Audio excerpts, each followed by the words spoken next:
बीच में हमारे प्रदेश अध्यक्ष अग्रवाल साहब बैठे हुए हैं। मेरठ से ही आवाज उठी थी, पूरे देश में चली थी। कोई भी समय सीमा और एक्सपायरी की क्लीन, उत्तर प्रदेश क्लीन का नारा दिया था। आप उसमें प्रदेश अध्यक्ष हुआ करते थे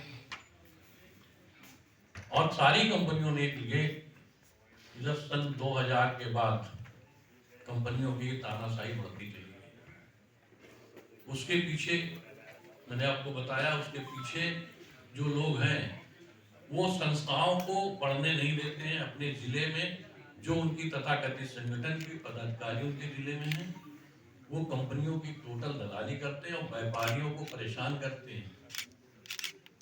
होलसेलर अगर अपनी आवाज उठाता है, उसकी कंपनियां रुकवा देते हैं, उसकी सप्लाई बंद करा देते हैं, एनओसी मांगी जाती है।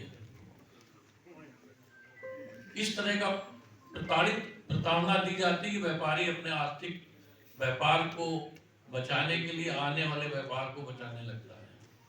सरकार से इस संबंध में कोई वार्ता? अभी हम भारत सरकार ने 22 सांसदों की कमेटी बनाई है। उन सांसदों को हमारे कानपुर के सांसद रमेश अवस्थी जी उस कमेटी में है। हम लोग इसका सारा जो भी समस्याएं हैं उनको लेकर के उनसे पूरी हम मिलेंगे और वो कमेटी में बात रखी जाएगी। और हम अपने व्यापारियों को जन जागरण कर रहे हैं कि अगर हम लोग का ये नुकसान नहीं रुकता है तो हम कंपनियों की दवा बेचने बंद भी कर सकते हैं। दुकान हमारी है, हम जो रखेंगे वो जो चाहेंगे वो बेचेंगे।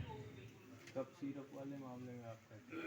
देखिए, कफ सिरप का मामला वो एकदम अलग विषय है। हमारे उत्तर प्रदेश में 125 लगभग दवा व्यापारी हैं, 250-300 लोग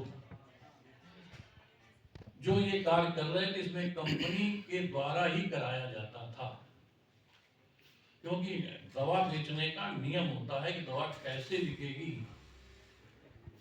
जो भी कफ सिरप फेंसाडिल का नाम आ रहा है, ये आम मेरठ में भी आम स्टॉकिस्टों को फेंसाडिल नहीं मिलती थी, गाजियाबाद में नहीं मिलती थी, सहारनपुर में आम स्टॉकिस्टों को नहीं मिलती थी, जो एवट का स्टॉकिस्ट था उसको ही नहीं मिलती थी।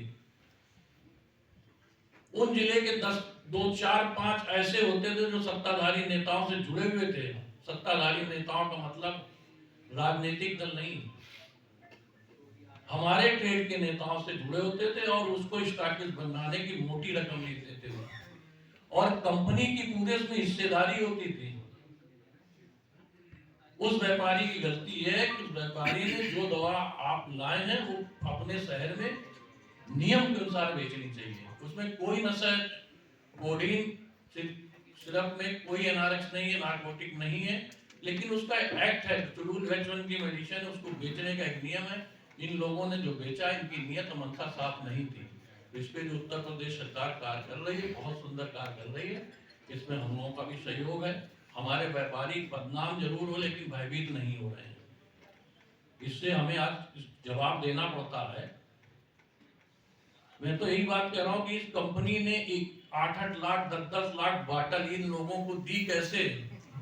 कंपनी को कटघरे में खड़ा करना चाहिए। इससे बहुत सारी चीजें क्लियर हो जाएंगी। कुछ कंपनियां ऐसे हैं जो हमारे ट्रेड में मार्जिन कम करते जा रही हैं।